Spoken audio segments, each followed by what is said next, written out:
Hey guys, welcome back. I have a special guest. I say that almost every time because I love everybody that comes on.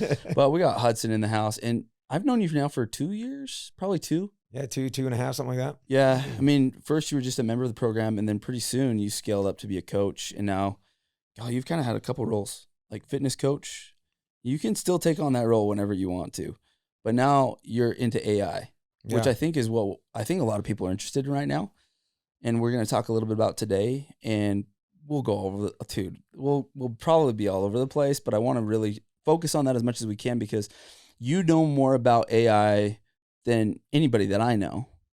And the average person may think that they know a little bit, and it's like, well, you've been on ChatGPT and that's about it. But this dude has bots that he makes and processes and systems that can be applied to really any business. So if you have a small business in any way, shape, or form, and you want to hand off a lot of the drudgery work, then you'll want to listen to this podcast because Hudson's working with people like Andy Elliott right now. And another one of my buddies here, Talon Tipton, both of our buddies with Bright Solar, and they have scaled massively with the tools that you've built them. We're talking yes, Andy makes a lot of money, but we're talking multiple six figures, and you've helped him get to higher six figures. You've helped Talon bump up those multiple six figures just through the automations. And so let's talk about that a little bit today. But did I leave out anything?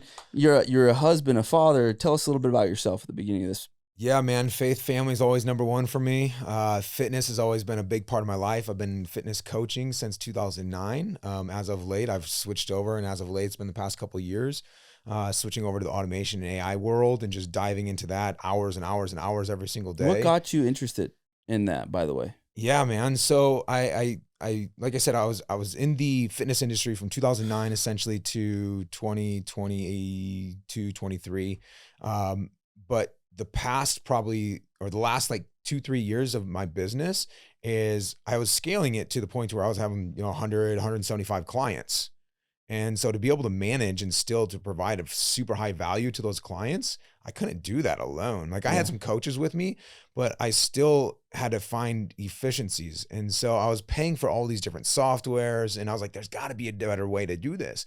And so I finally figured out a way to be able to put softwares together under one roof and actually improve my automations and my workflows. And I said, hey, if this is working for this one person, let me go ahead and send out this message that now goes out to everyone that's personalized and says, hey, Eric, happy Friday. Hope you're having an amazing day. Don't forget to submit your check-in today for your weight loss, right? For your check-in. That went well. So I sent one out on Monday, and I sent one out on Wednesday, and I started implementing all these different systems and processes within my business. And to the point to where today, I still own that business. It's just running 100% on autopilot. Wow.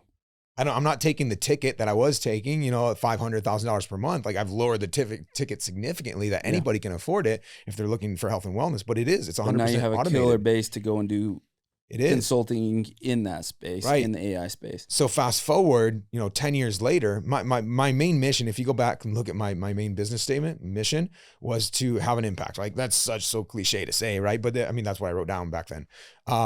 And fast forward 10 years, I had helped about 5,000 people, 5,000 people in the health and fitness world. And I was like, dude, that's so cool. But also when we look at what we're facing right now in this world is the world's biggest and worst epidemic that we've ever faced in human history that nobody's talking about. No one's willing to do anything about, and everyone's just turning a blind eye to. And that's the health and obesity epidemic that we're currently in. When you look at the American population, I don't know what we're at now, 335 million people, right? Is 75% of them are overweight or obese. Yeah. Right? And people are dying literally every second, but we want to go talk about this disease, or not this disease, whatever else that they're trying to propagate and push on us. Yeah.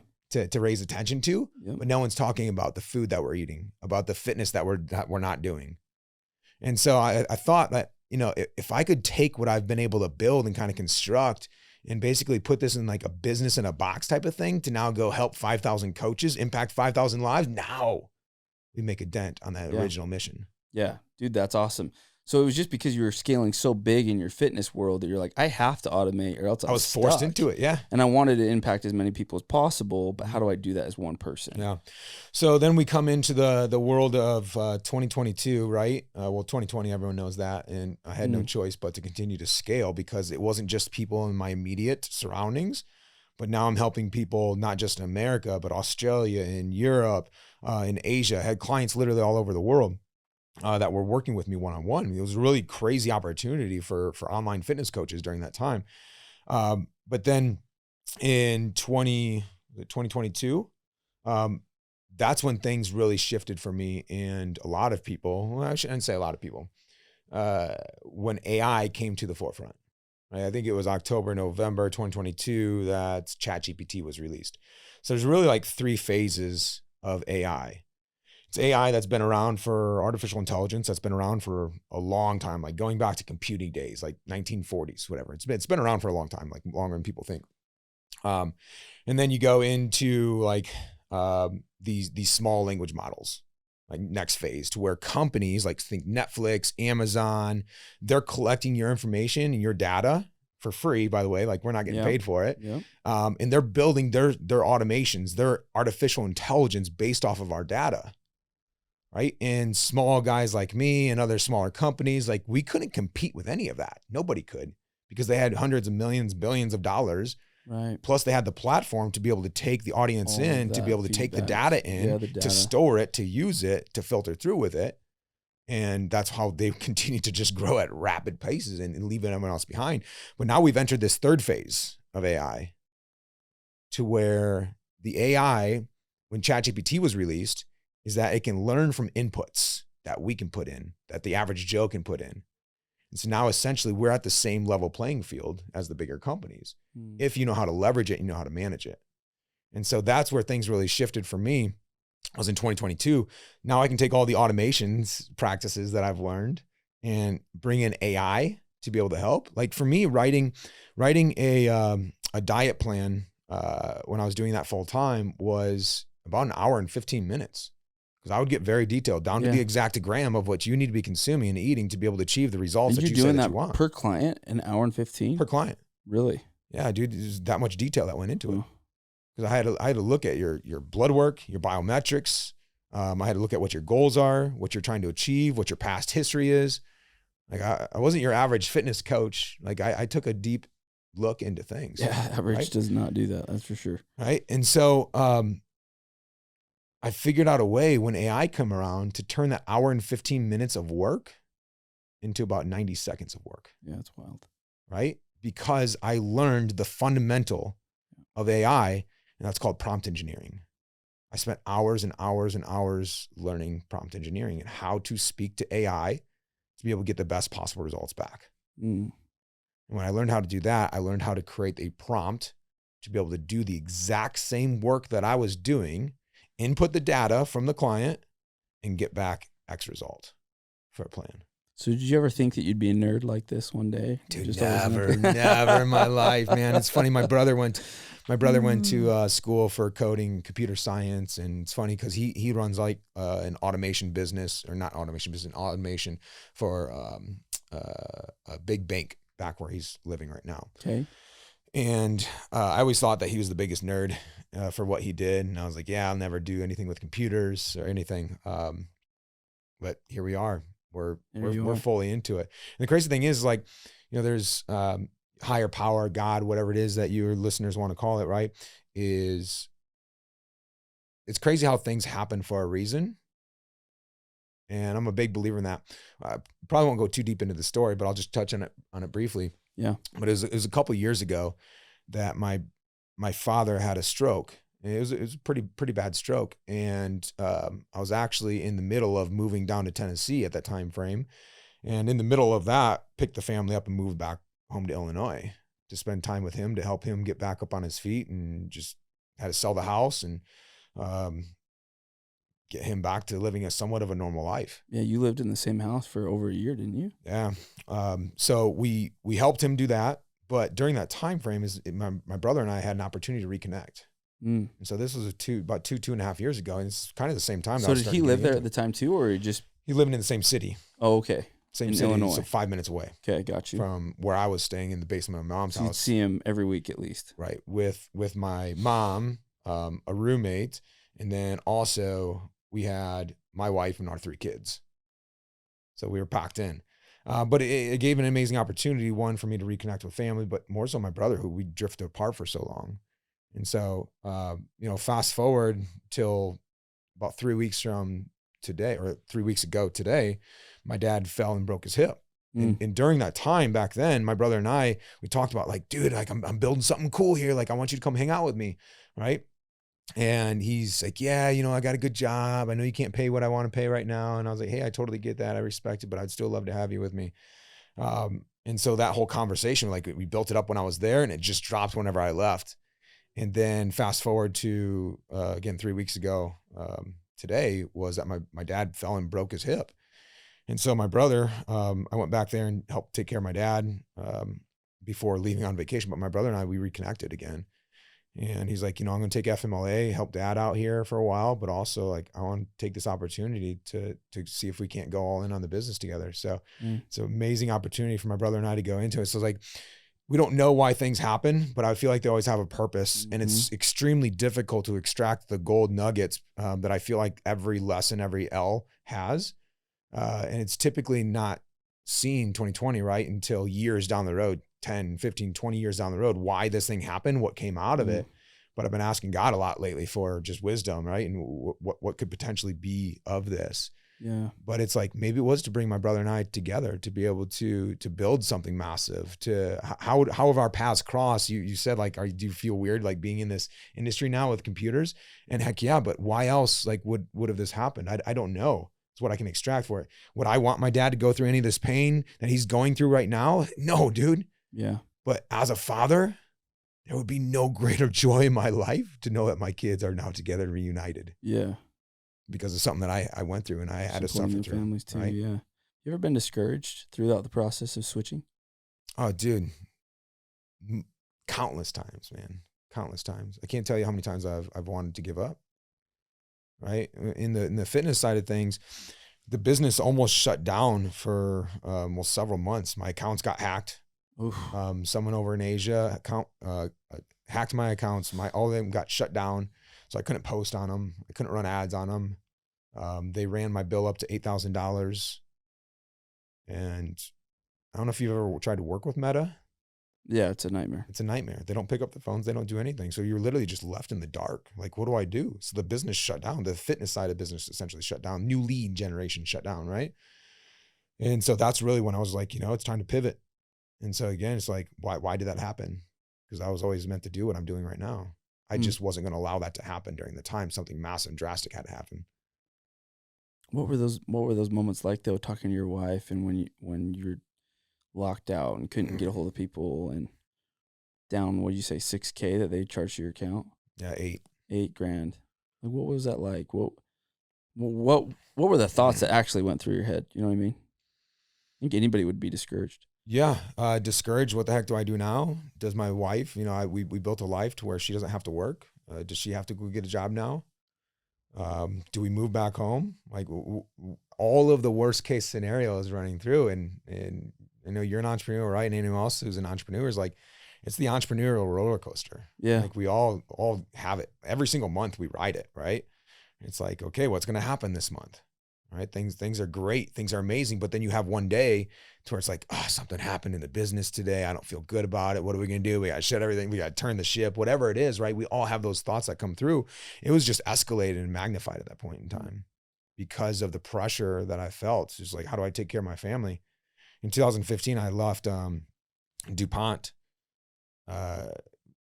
corporate 100 company DuPont, right? And I had pension, 401k, benefits, all of the stuff vested. All the golden handcuffs. All of the golden handcuffs, right? And I was doing the fitness stuff on the side still because that was my passion. And so when I left there, it was really difficult decision because what my parents thought of me, because what my in-laws thought of me.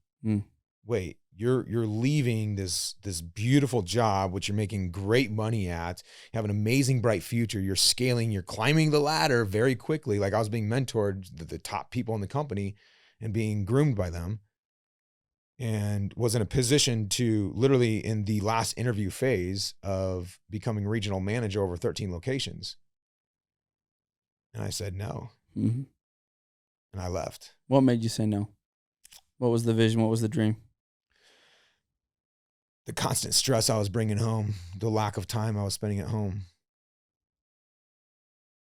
I could leave, but I never left work. It's funny because I still do that today, even though I own my business, but it's passion versus something that I had to be there for. Mm-hmm. Right? Getting calls at 3 a.m. I was a shack manager. Getting calls at 3 a.m. that someone got injured. Mm-hmm. I got to drive to the hospital. I got to make sure that I can spin this thing in a way that we don't get an OSHA charged against us. So how can I spin this case to make sure that doesn't happen? I wasn't cool with that. Mm.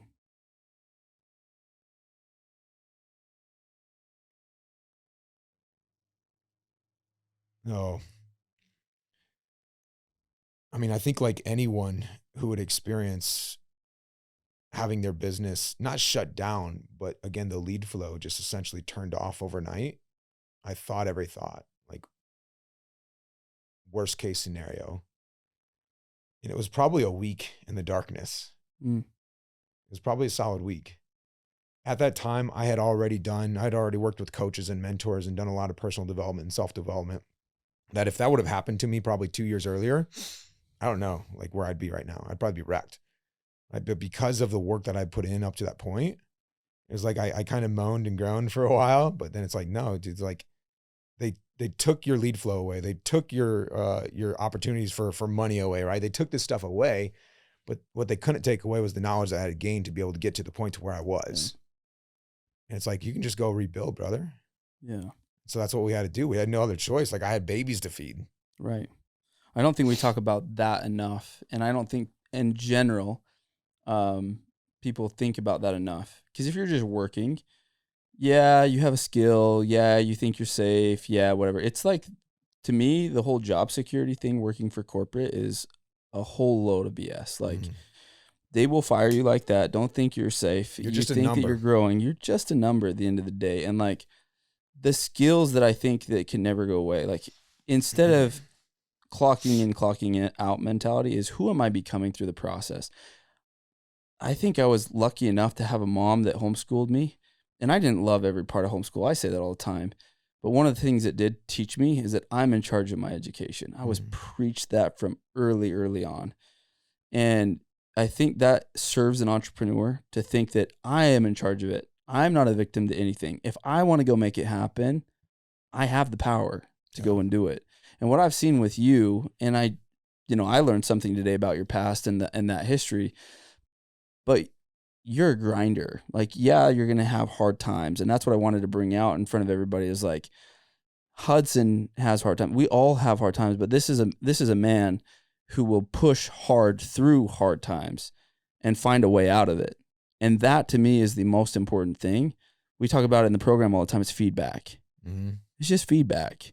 And yeah, it sucks to be in the middle of the feedback, but when you just keep working through it, all sorts its way out. And I want to ask you this. Was it as bad? Did it end up being, when you talk about those fears, you imagine worst case scenarios in your brain. Did that end up happening? Yeah, it's crazy when you put your faith in whatever it is that you're going through with, is that everything ends up working out okay. Yeah. And I'm still here today. I'm alive. My family's healthy. We're doing really well right now. And so, yeah, dude, but those illusions in the time are real. It's real, man. They feel real, but it's just an illusion. It is 100% it's illusion, just like the rest of our life. Right. Yep. And we think, we think all the time that it's going to happen, but it's because we're feeling something in the moment, but it hasn't happened yet. Mm-hmm. So it just is an illusion. Let's keep going into AI a little bit. Yeah. So how do you, I don't want to ask like surface level. Let's just get to it, like deep into it. I know you build bots. Mm-hmm. And like for most people, what the hell is a bot? What's an AI bot? Yeah. And I think you call them personal assistants sometimes. Yeah, it just depends. And so, take us through. What have you done for people? How does it help people optimize their business? Yeah, so every business is going to be different. Like I can build something that's just like generic, right? but that's not the type of person I am. I wasn't with that like that in my fitness world as well. Cause I mean, you just heard like the time that and energy that went into actually customizing a plan for someone. Like, cool. I could have just gone given you a plan that's going to be in a calorie deficit and you're going to see results as long as you're consistent with what you're doing. But I want to look at the inside. I want to make sure that we're really truly attacking the health. And same thing with businesses is I want to truly attack the health and the root of the business. So I come in, I look and do a full audit. Right. So what are you doing? Advertising. What's your marketing look like? What does your sales process look like? What does your fulfillment? What does the communication with that entire process look like? What does your internal systems and processes look like? And when I do a 30,000 foot view of the entire business, now I can swoop in and say, hey, here's an opportunity to increase workflow efficiencies through automations and leveraging AI. Here, here, here, here, here, and here. And now that might be something as simple as a lead magnet that brings someone in, right? And then as soon as they respond to the lead magnet or submit it, a bot engages and says, hey, thank you so much for submitting that. What was your biggest need in submitting this or wanting to request more information, right? And then just has a generative conversation. And the biggest thing with bots, a lot of people, I think, try to build them, but it comes back to what we talked about earlier is the prompt engineering behind it. Is how are you prompting this bot to respond to have a generative human-like conversation, which I think is the most difficult piece. But when you master that, you can make it sound human-like. So example, like we were talking about a company earlier at the start of this, working with them and building on an interview bot for their hiring process, like bringing in 60 people in a week. I think if you have any hiring managers listening to this, like they say that's impossible. Not if you have an interview bot, right? That can actually go through the process. Right. But people coming through like said, I have screenshots of it saying like, hey, this is the best interview process I've ever been. Thank you so much for your time. Right? Because of how seamless, again, it becomes. Right. When you know how to leverage AI, it can literally save you that's 60 hours minimum of interviews, right? 60 hours per week. So I'd say it can probably save you 100 hours per week. Yeah, that's when you learn how to leverage it. That's crazy. So how do you collapse time? It's the greatest resource that we have. It's not time. It's not money. It is those things, but it's learning how to leverage those Buy things. back your time. Exactly. You read that book, Dan Martell? Great book by Dan Martell. He was here sitting right there in that chair. And I love that book. I love that man. And you guys would get along really, really well, I think. Yeah, I'd love to hang out with Dan. I read his book. I got some good key takeaways from it. Yeah. It's funny. I for better, for worse, right? Talk about AI's taking jobs away. But we're just at a point to where I didn't need a VA anymore to help manage my emails because of the automations that I can put in and say, hey, if I get an email from Eric Gubler, make sure that I get a text message to my phone. So here's a question. It's funny things come to my mind. I was born in the 90s, 1991, and Pokemon was a thing. I loved Pokemon. Man. Okay, so let's go down. I played. Let's compare AI to Pokemon for a second. Yeah. Every Pokemon has different strengths. Okay. And you're fighting, different Pokemon or whatever. And let's call these AI bots a Pokemon. Like you can design a bot to do certain tasks, have strengths and it'll have weaknesses, right? Mm-hmm. And then keep that bot though, and then replicate that bot into another business pretty easy. Yeah. Is that, like we'll call it a Pikachu. Hey, Pikachu does well in this business. No, it's not good for this one. But you could just take that same bot and just plug in, or does it not quite work that way? Do you get what I'm saying? Yeah, in a generic approach, you're creating these little avatars. In a generic approach, yes. But the biggest miss is the retraining. You have to go back and retrain the bot to be able to speak like you, to be able to speak for your business, who you stand for, your values, and to sound like your voice. And when you train the bot to do that, that's what separates. And do they learn through the process? Do they get better and stronger? Or depends on how it's built. Okay. Depends on how it's built. So is it possible? It's possible, yes. The best use case scenario for anyone that's listening to this, like how can I go build my own bot today? Like the simplest version of a bot would just be using ChatGPT. That's the simplest. And so when you do most people don't build a bot, right? They just use a bot to answer questions. Right. And so to build a bot, right? Because why not, if you're going to use ChatGPT, why not use it to your advantage? Mm. And so you can build your own bot on there that knows you, that speaks like you, that knows your business, that you can now leverage to be able to save hours back to your day and your week. Right. So I'll drop a little nugget here for you guys. It's on ChatGPT. You have to have GPT-4. You go into the GPT's They're store. already up to 4? Yeah. Wow. And so you go to Prime Time Prompter. So I used to call this my $50,000 prompt before they had GPTs, is that I use this to make some money, make a lot of money using this exact prompt. And I was like, we live in a world of abundance. I don't need to keep this. I don't need to hold on to it. So I want to share this with everyone that's listening to be able to go and build essentially whatever they want. So it's called Primetime Prompter. You go into the GPT store and you can say, I want to create a GPT bot to be able to be the CEO of my business, to know my advertising, my marketing, my sales, my fulfillment, my internal systems and processes, and to become the best CEO in the world. Right. So then it'll literally it'll write code for you on the entire prompt for you to copy and paste into a new GPT string. Okay. Are you following along? I know this is getting a little hairy here. Yeah. Well, what's a string? Yeah. So like just a new conversation. Okay. New conversation. On the left. Yep, It'll on the just be left. on the So left. you start a brand new Name it whatever you conversation by want. pasting this in. Okay. What's even better than that is to then take that, go back into the GPT store. In the top right-hand corner, you'll see Create GPT. Mm. So now you're truly creating your own. Again, this is a base level bot. You enter in that prompt into the configure screen and you have a CEO. So then now this is where the training comes in. So it's a generic bot, just like you were talking about, the Pikachu avatar. Yeah. But you want it to be helpful. Yeah. Best case scenario is to then say, what questions do you need to know from me in my business to become the best CEO for Eric Gubler's business, right? And we're asking you ask a bot this, right? And so the you bot tell me what you need to know. right. So then the bot will come back with a list of 10 to 15 questions on, I need to know who your avatar is. I need to know what your strengths are, what your weaknesses are. How long have you been in business? What's your top line revenue? What's your gross? Like all of these things that you'll then put in there. Again, it just depends on how comfortable you are with putting numbers in there. You can make it private.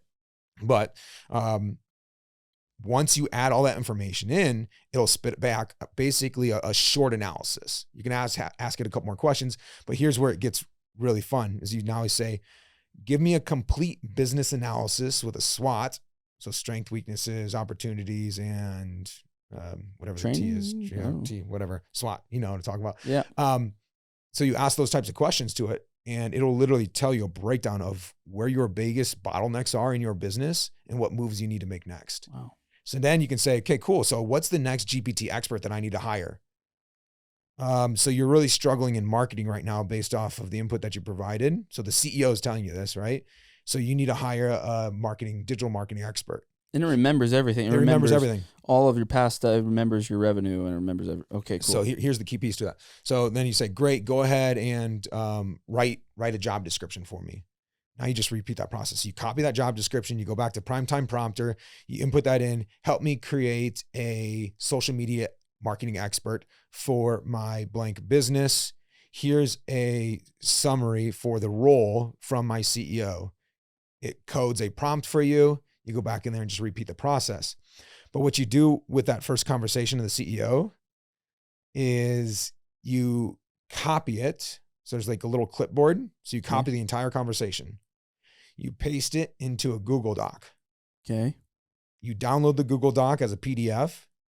Give it to the CEO. And you go back into the configure page of the CEO and you upload it as knowledge base. Gotcha. That's retraining your bot. So now your bot knows everything. You do the same thing. So for your digital social media marketing expert, as an example, you give me a business analysis of social media marketing, like where are the struggles, like what do we need to do? What's our next 7-day plan or 1-month plan that we need to follow? Download that, upload that back to the social media expert, but also upload it back into your CEO, because now your CEO is truly your CEO. It knows everything about your business everywhere. Mm.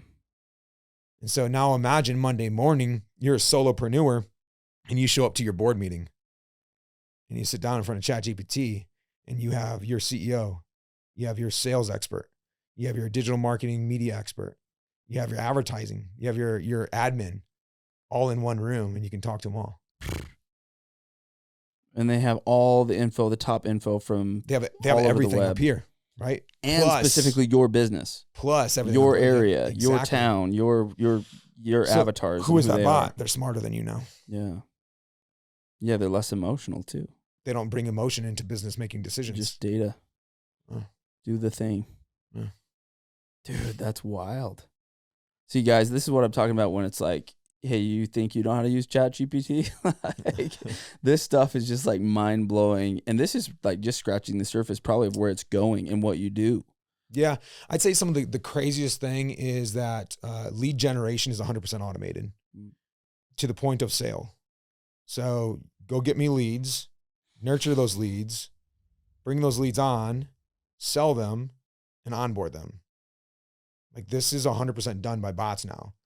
So an example is you can build a bot to go out and to go to Google and scrape all the local Google businesses. Doesn't have to be local, but just as an example. Okay. And you say, hey, search for businesses that have @Gmail, just as an example, right? Categorize it by company name, by phone number, by website, by contact name. Export it into a CSV file. Import that CSV file into your CRM system, your email marketing software, whatever it is that you're using, or I use Go High Level. And then have a pre-built email campaign so that when this group of tags get uploaded, they automatically get put into the email workflow, the SMS workflow. So now they're automatically getting these emails and SMSs from your company. You've done zero work at this time, right? Yeah. And then you have a webhook in there that creates a digital version of you, a video of you talking to the camera and saying, hey, Eric, hey, Steven, hey, Sean.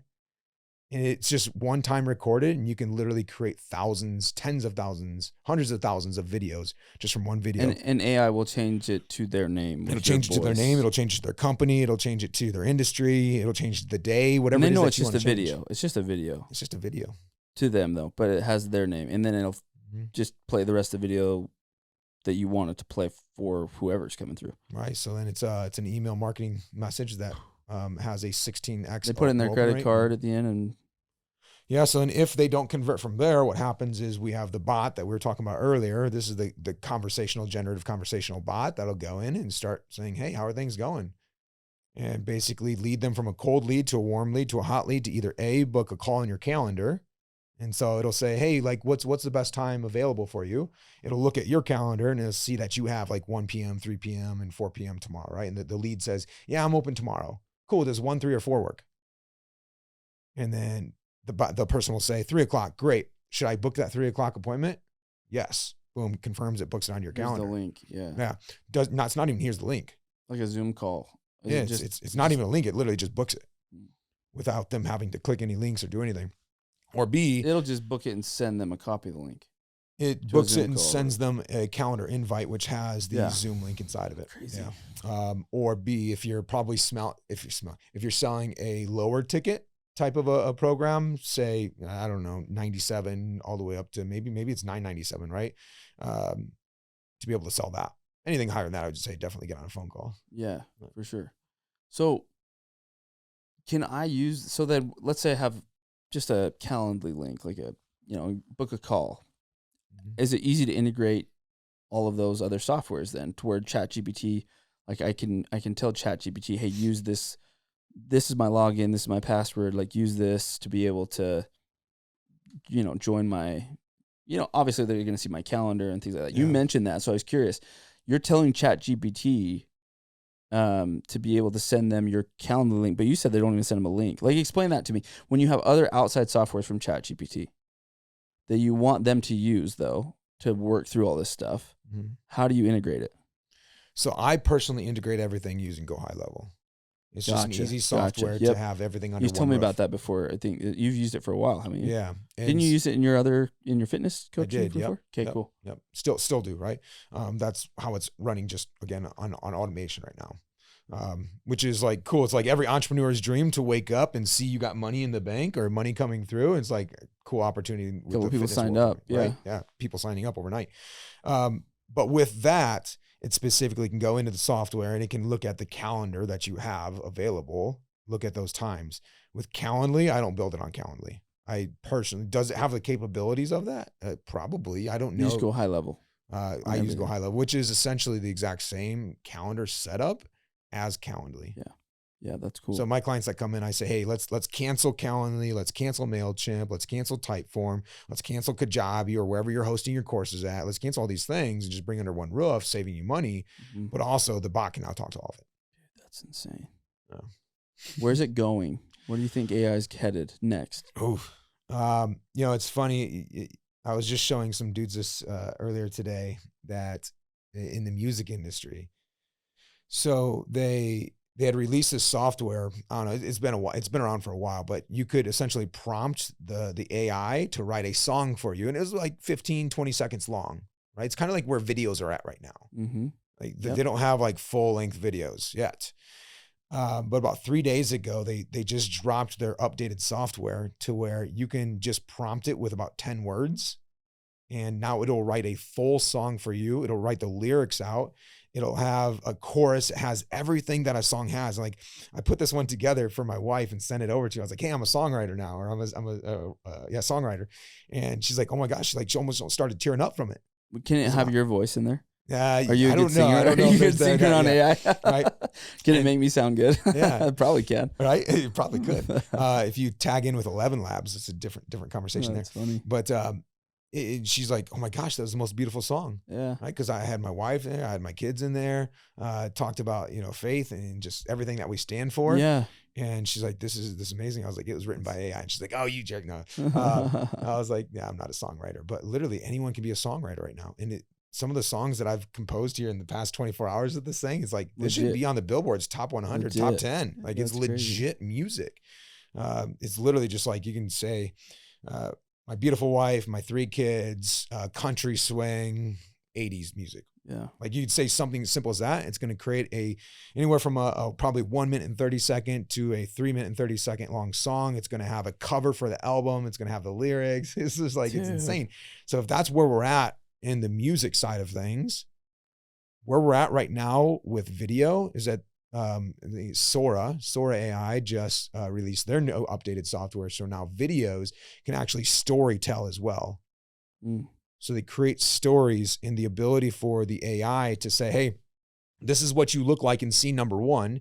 This is now what you look like in scene number 2. This is now what you look like in scene number 3. That was one of their biggest issues, was consistency amongst the frames, going from frame to frame. They've mastered that now. And so now they're like 30 seconds to a minute long on the videos.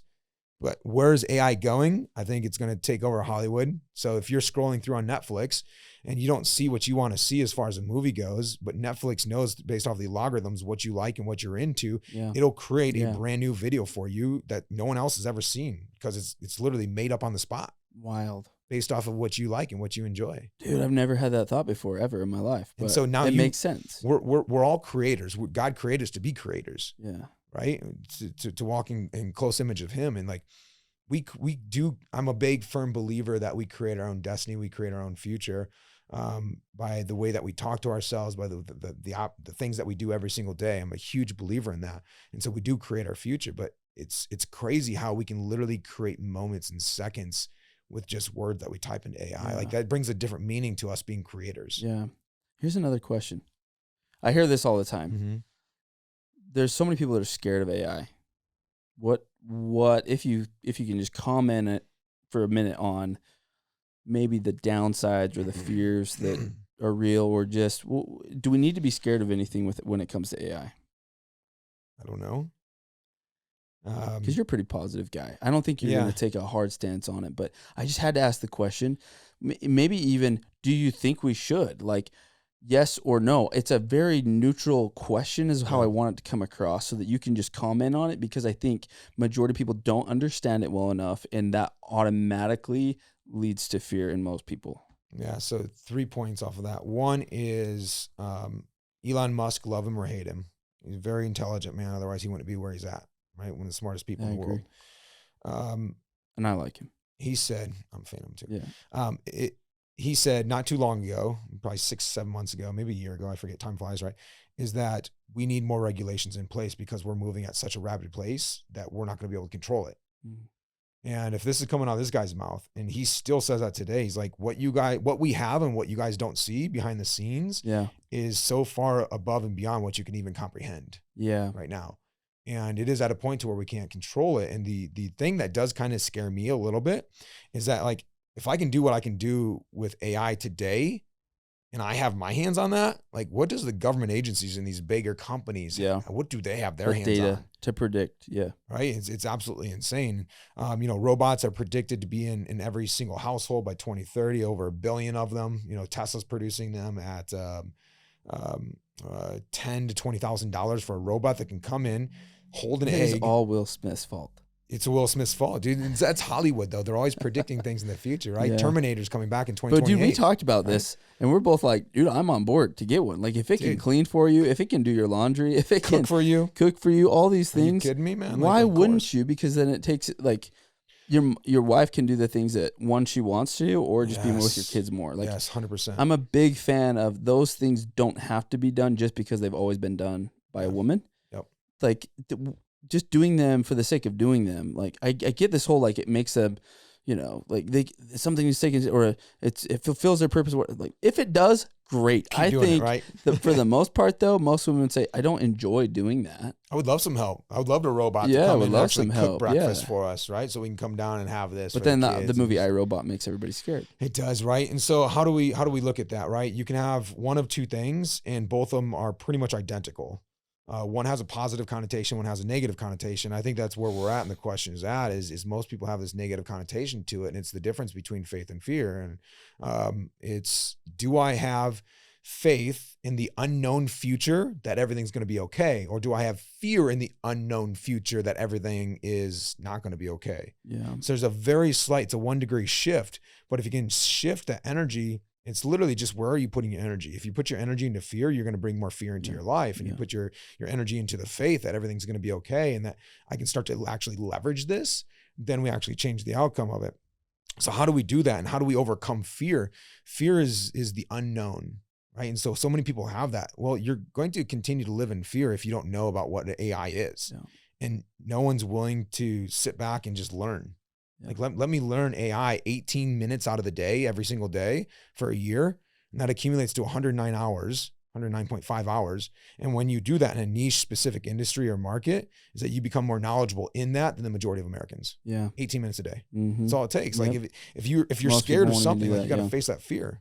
Like, go into it. I love that too, because so here's my thought. I've known people for, 20 years that have always said, oh, Jesus is coming. It's the end of the world. It's going to happen.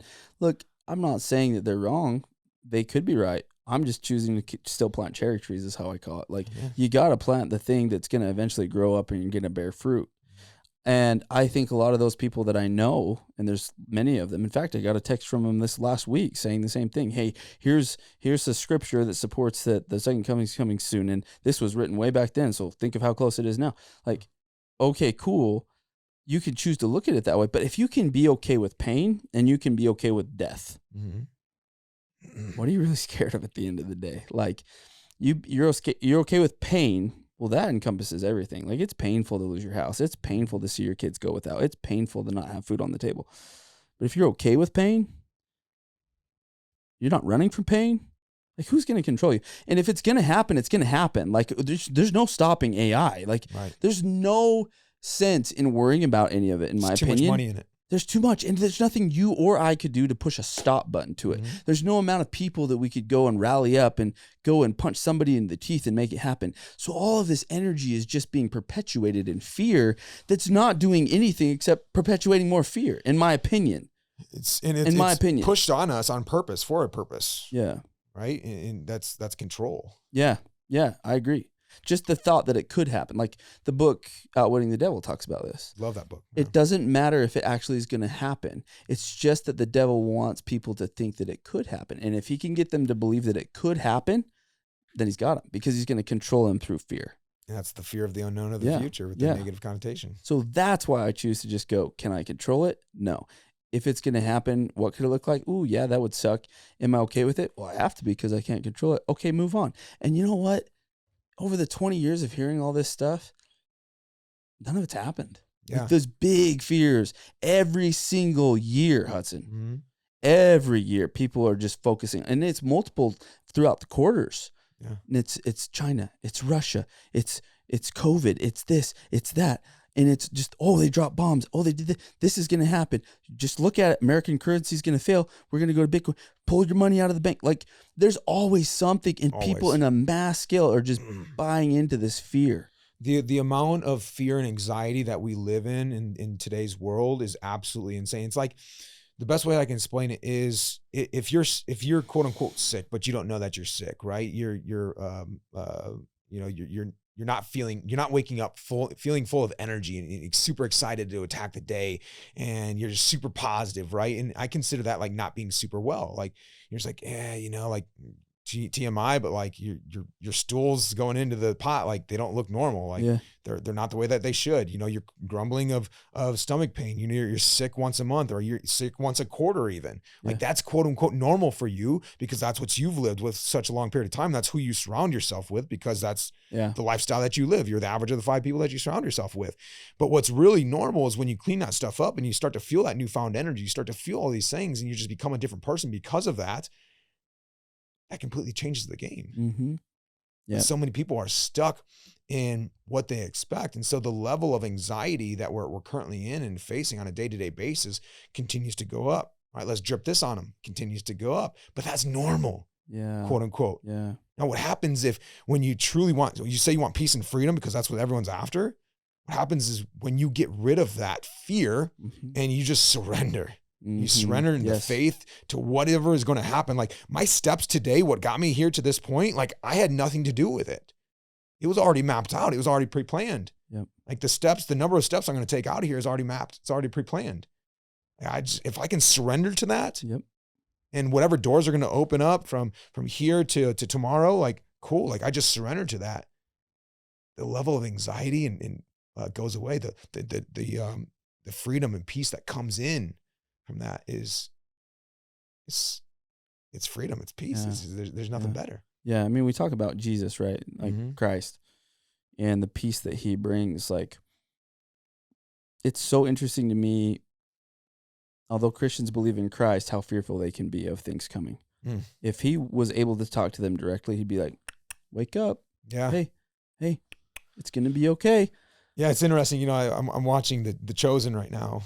So good. And it's so good. We're on like season 3, kind of binge watching it. Me and my wife, we don't watch much TV, but it's like, I want to watch this. Solid. Right? And it's interesting because it's like, what would you do if you saw him actually in real life, right? Like, how would you react to that?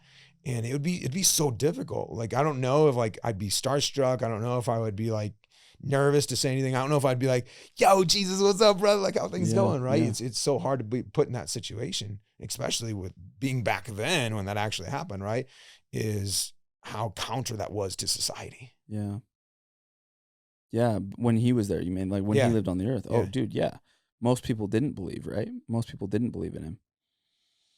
Yeah, all of this to me, like going along with AI, there's principles in here that go with life. There's so many in this podcast. I can think of like 3 strong ones right now. And the way that I look at AI, you either can leverage it or you can go and like learn about it. And like, I think people that are doing what you're doing, there's no way, in my opinion, there's no way that you're not going to make massive amounts of money learning this stuff right now. 100%. You're still so early. If you guys are listening to this podcast right now, early 2024, like even late 2024, like there's the opportunity that's laid out in front of you for you to learn AI and to make money off of it is absolutely massive. Yep. And what I'm saying too is like you can leverage people like Hudson to be able to do all this stuff. So if you want to reach out to Hudson, where do they find you? Probably Instagram's the best. Yeah, Instagram, YouTube. I'm not as present as I want to be because the amount of work that is in front of me, the amount of opportunities that are in front of me. Like I'm helping other businesses build rather than my own, which is fun but not fun at the same time. Hudson Wikoff on Instagram, same thing with YouTube. Spell your last name for people. Yeah, Hudson Hudson, Wikoff Wikoff. Cool. Yeah, I mean, guys, go follow this man. If you want to be able to learn more about AI, in my opinion, you should. You should at least start learning about it because it can help you in your business. Even if you don't want to do what Hudson's doing, you can leverage Hudson to be able to take your business to another level. The thing that I love most about it, dude, is it's just buying back your time. To be able to go make money. Like, to me, money is so, like, primitive almost. Like, it's just like, it can be so mundane. Like if we could just get that out of the equation where it's running on its own, think of how much time. Now you have an amplifier to be able to go and build things and do things, but you know, for good human beings, they can go and spend time with their family and they can go build some really cool things and community and help people. Yeah, and just being AI does it if you do it right. Being simply okay with not making any more money, but getting back, 10, 15 hours back to your week, like that's massive. Just that alone is massive, right? You think if you could even quit work at 3:00 every day because of AI instead of working till 6. Oh. Kids get off school and then you go throw a ball with them every single day. How does that change your relationship with your kid by the time he's 16? You show up different, right? Like, dude, that's massive. It's massive. So anyway, dude, this has been a great podcast. I think this one's going to blow up. We got to make sure the headline is something to do with AI because I think people are so interested in it. Guys, appreciate you always listening. I say this a lot. I just am just so grateful for all the listeners that listen to these and for you sharing the reels that I post and for your recommendations of people to get on. If you have any other recommendations, people that you want on or topics that you want us to talk about, shoot me a DM on Instagram. A bunch of you have already, and I'm grateful for it. Yeah, and the last thing I'll say, you really should follow this guy. He's somebody that I've followed for the last 2 years, about 2 years. Who knows exactly how long. But he's a winner. And I like to be around winners. And I think you should want to be around winners. So go follow him. Go reach out to him. You never know where it'll go. But you want to learn from this man. He's got a lot of things right. Even though none of us are perfect, he's doing the things that it takes to be successful. And you'll want him in your circle. So appreciate you guys listening. Hudson, thanks again, bro. Okay. See you guys in the next one.